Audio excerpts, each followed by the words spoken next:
Dunstan Thwaite looked at the railway crossing and decided that it was time for John Donne to die. It was a very suitable place for a murder. There were trees all around, and they hid the trains which came so fast along the railway line. The nearest house was Thwaite's own, and this was also hidden by the trees. People and traffic did not use the crossing very often, and the big gates were kept locked. There was a small gate used by passengers going to the station, but at night it was always quiet. Thwaite was a worried man. He had to use sleeping powders to help him sleep. But after tonight, things were going to be different. The time had come to stop the blackmail. The time had come for John Donne to die. It all began 5 years earlier. Thwaite worked in the offices of a large company, and his only money was the money that the company paid him. It was not much, but it was enough. Then he met the beautiful Miss Hilda Lorraine and asked her to marry him. She came from an important family who was supposed to be very rich, but in fact, they had less money than Thwaite had thought. He learned that he would have to pay for the wedding himself, and he did not have enough money for the expensive kind of wedding that Miss Lorraine wanted. So Thwaite stole £1,000 by changing the figures in the company's books. He planned to put the money back after he was married, but someone discovered that it was missing. Thwaite kept quiet. Another man was thought to be the thief, and he lost his job. Thwaite still said nothing. But John Donne worked in the same office. He worked closely with Thwaite and guessed Thwaite's crime. He searched through the company's books until he found what he was looking for. Then he went to Thwaite. "Sorry to have to ask you, Mr. Thwaite," he said. "I need £100 for my son. He's in a bit of trouble, you see." "But you don't have a son," said Thwaite. Donne just smiled. It wasn't a very nice smile. £100, he said again. And then Thwaite knew that he was being blackmailed. He paid Donne £100, and Donne said nothing more for a year. During that time, Thwaite got married.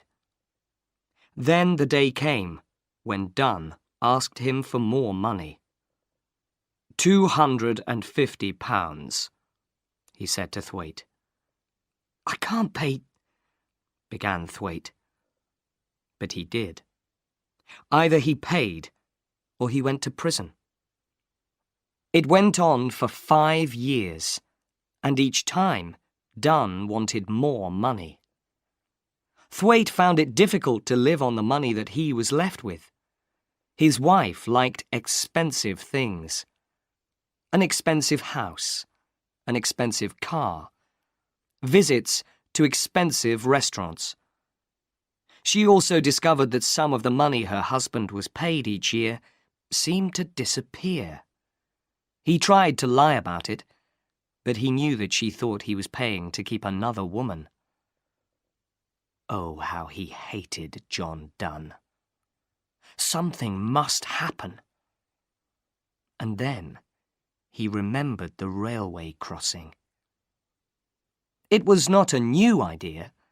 Weeks before, he had thought about what could happen there.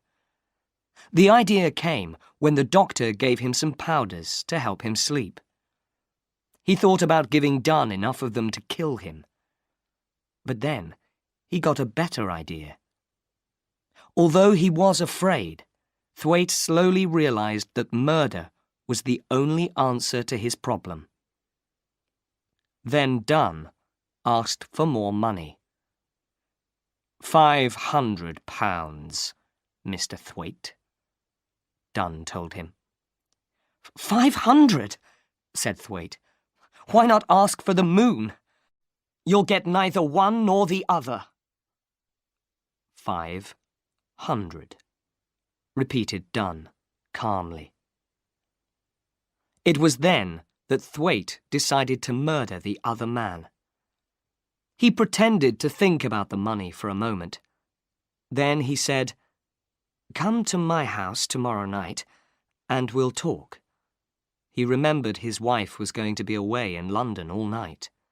"And bring those papers from the office which you want me to look at." "All right," said Dunn. The following evening, Thwaite put £200 in his pocket. Then he put 1/2 of his sleeping powders into a whiskey bottle. There was only enough whiskey for 2 glasses, but there was an unopened bottle next to it. Next, he put a hammer into one pocket of his overcoat and a torch into the other pocket. The coat was outside the door of his study. Lastly, he moved the hands on his watch and on the study clock forward by 10 minutes. Those extra 10 minutes would give him his alibi. Thwaite knew that he must be extra careful. He knew that people at the office thought there was some secret between him and Dunn. A secret that Thwaite didn't want anyone to know. "If Dunn is killed," he thought, "they'll wonder if it was really an accident, or if I murdered him." But if his plan went well, the police would believe that he hadn't left the house. Thwaite sat down to wait for John Dunn. He thought about what he was going to do. Murder. He could almost see his hand holding the hammer above Dunn, could hear the awful sound of it crashing down onto the man's head. He could see Dunn's dead body. Dead, all except the eyes, which looked at Thwaite, followed him everywhere he went. He tried to calm himself. He remembered why he was doing this. When Dunn was dead, his problems were over. Half an hour later, Dunn arrived. Jane opened the door. Jane was the servant who lived in the house with Thwaite and his wife. She brought Dunn into the study. Thwaite smiled in a friendly way. "Oh, good. You've brought those papers for me to see, Dunn. Thank you." After Jane left, the two men looked at each other. "Give me the papers," Thwaite said. "I'll look at them now that you've brought them." 15 minutes later, he gave the papers back to Dunn and sat back in his chair. "Now, about that other matter." He got up. "But why not have a drink first?" "No, thank you," said Dunn. He looked afraid. "What are you afraid of?" said Thwaite. He gave Dunn the opened whiskey bottle and 2 glasses. "We can both drink the same whiskey, if you like. Here, you do it." After a moment, Dunn put whiskey into each glass. Then he waited until Thwaite drank, before he drank his own. Thwaite watched him. How long before the other man began to feel sleepy? Thwaite needed all of one sleeping powder to make him sleep, but Dunn did not usually take them. "Listen, Dunn," said Thwaite. "I haven't got £500, but I can give you this." He took the money from his pocket and put it on the table. Dunn counted it. 200, he said with a laugh. "Are you trying to be funny?" "I'm not saying it will be the last," said Thwaite. "Take it now and be pleased that you've got it." Dunn shook his head. 500, Mr. Thwaite. "I've told you, I can't do it," said Thwaite. "And I won't do it. You can tell everyone what I did. I don't care anymore. It's been 5 years, and I've done a lot of good work for the company during that time. I saved them a lot more than £1,000. I'll sell this house and pay them back. I'll take my punishment. Then I'll go and live in another country and give myself a new name." "And your wife?" said Dunn. "My wife will leave the country first," Thwaite told him. "She'll wait for me to come out of prison. It won't be more than 2 or 3 years. So, you can take the £200, or you can do your worst." The powder in the whiskey was beginning to make Dunn sleepy. He looked stupidly at Thwaite, and Thwaite began to worry. Had he given the other man too much? He looked at the clock. There was not much time left. "Will you take it or leave it?" asked Thwaite. 500, said Dunn in a heavy voice. "I want 500. "You can go and do your worst," said Thwaite. Dunn held out a shaking hand. "Come on, pay me." Thwaite began to worry again. "Are you feeling all right, Dunn? Have some more whiskey." He opened the other bottle and put some whiskey in Dunn's glass. Dunn drank it, and it seemed to make him feel better. "That was strange," he said. "I didn't feel very well, but I feel a little better now." "If you're going to catch your train, you must go," said Thwaite. "Tell me tomorrow what you finally decide to do. Take the 200 with you." Dunn thought for a moment, then picked up the money. He looked at his watch, then looked at the study clock. "Your clock is wrong," he said. "I have 10 more minutes." "Wrong?" said Thwaite. He looked at his own watch. "It's your watch that's wrong. Look at mine." Dunn looked and seemed unable to understand it. He stood up and almost fell back again.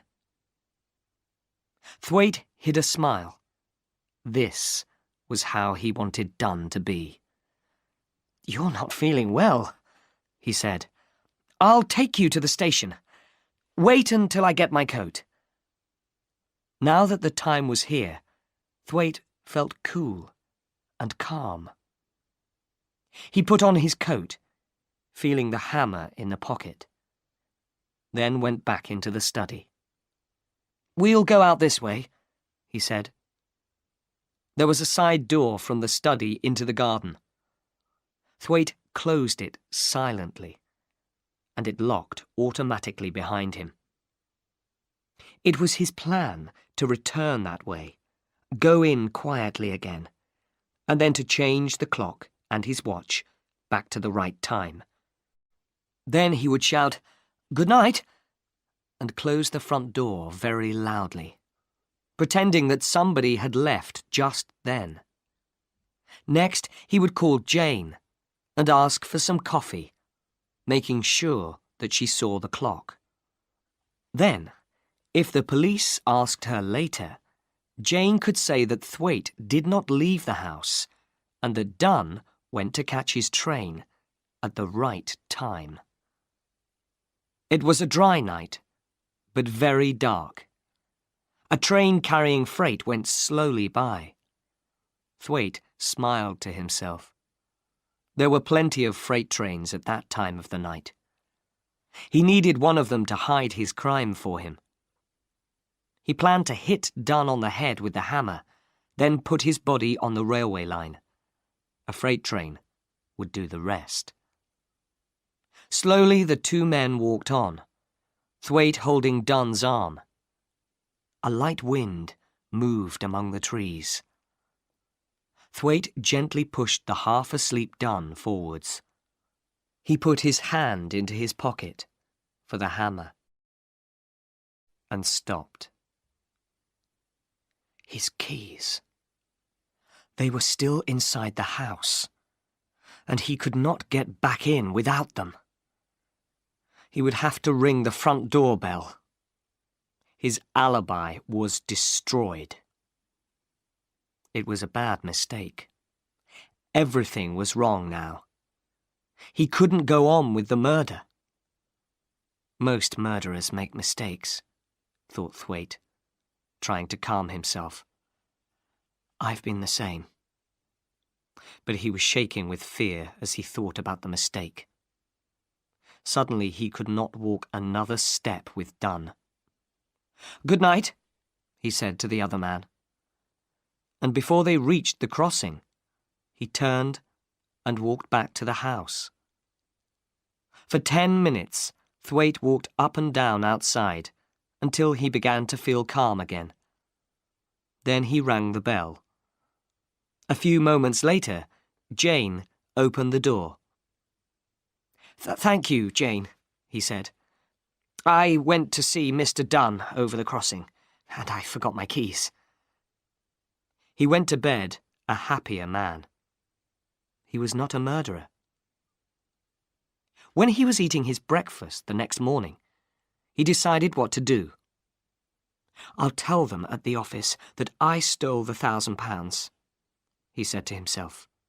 "I'll take my punishment, and then I can have some peace again." It suddenly seemed so easy. Until Jane came in. "Have you heard the news, sir?" she said. "Mr. Dunn was killed by a train on the crossing last night. A man who was working on the railway line found him this morning." Thwaite slowly went white. Jane was looking at him strangely. What was she thinking? What story did he tell her the night before? He couldn't remember. "Dunn killed," he said.